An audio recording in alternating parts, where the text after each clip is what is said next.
নমস্কার, আমি রুমা। খাবার খেলা চ্যানেলে আপনাদের সবাইকে স্বাগত। আজ আমি রান্না করব সর্ষে ইলিশ। এবার চলুন তাহলে রান্নাটা শুরু করি।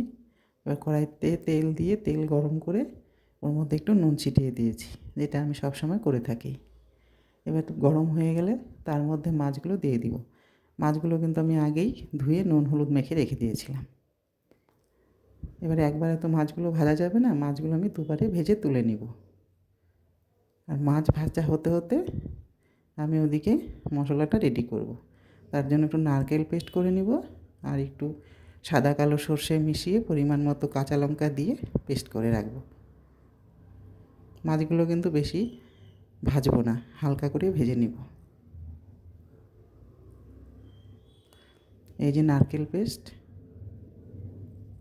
আর এটা হচ্ছে সর্ষে পেস্ট। এবার এই পেস্টগুলো কিন্তু আমি এমনি করে দিব না, আমি একটু ছেঁকে দিব জল দিয়ে গুলে। এবার তেলে কাঁচা লঙ্কার কালো জিরে দিয়ে দিলাম। যখন একটা সুন্দর গন্ধ বেরোবে, ওই যে জল দিয়ে গুলে ছেঁকে নিয়ে সর্ষেটা আর নারকেলটা দিয়ে দিলাম।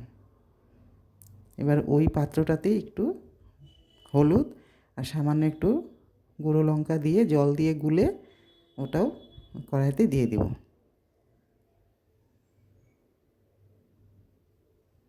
এবার খুন্তি দিয়ে মিশিয়ে দিব। বেশি জল দেওয়ার তো প্রয়োজন নেই, কারণ এটা তো ঝোল হবে না। পরিমাণ মতো নুন দিয়ে দিলাম। এবার একটু নেড়ে মিশিয়ে দিব ঝোলটা ফুটে ওঠা পর্যন্ত। এবার ঝোল ফুটে গেছে, এবার মাছগুলো কিন্তু দিয়ে দিব।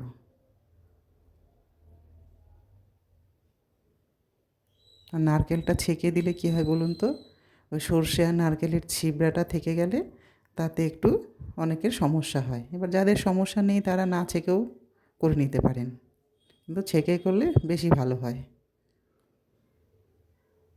এবার মাছগুলো দিয়ে একটু রান্না করে নেব। এই যে রান্না কিন্তু শেষের দিকে, ঝোল শুকিয়ে আসছে। এর মধ্যে 3টা গোটা লঙ্কা দিয়ে দিলাম, আর 3টা লঙ্কা চিড়ে দিয়ে দিলাম। আর এই চেরা কাঁচা লঙ্কার গন্ধটা কিন্তু খুব ভালো লাগে। এবার দিয়ে দিবে একটু কাঁচা সর্ষের তেল। এবার কাঁচা তেল ছাড়া তো সর্ষে ইলিশ অসম্পূর্ণ থেকে যায়। এবার তেলটা দিয়ে একটু মিশিয়ে নিয়ে আলতো হাতে একটা থালায় নামিয়ে নেব। এই যে থালায় নামিয়ে নিলাম। এবার আপনারা দেখে বলুন, কমেন্টে জানান কেমন হয়েছে। ভালো লাগলে আপনারাও করবেন। আপনারা আমার পাশে থাকবেন, নিজেদের খেয়াল রাখবেন। আর ইউটিউবে দেখলে সাবস্ক্রাইব করে দিবেন, আর ফেসবুকে দেখলে লাইক শেয়ার করে দিবেন।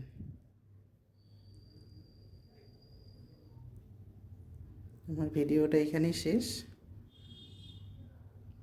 কথা হবে আবার পরের কোনো ভিডিওতে।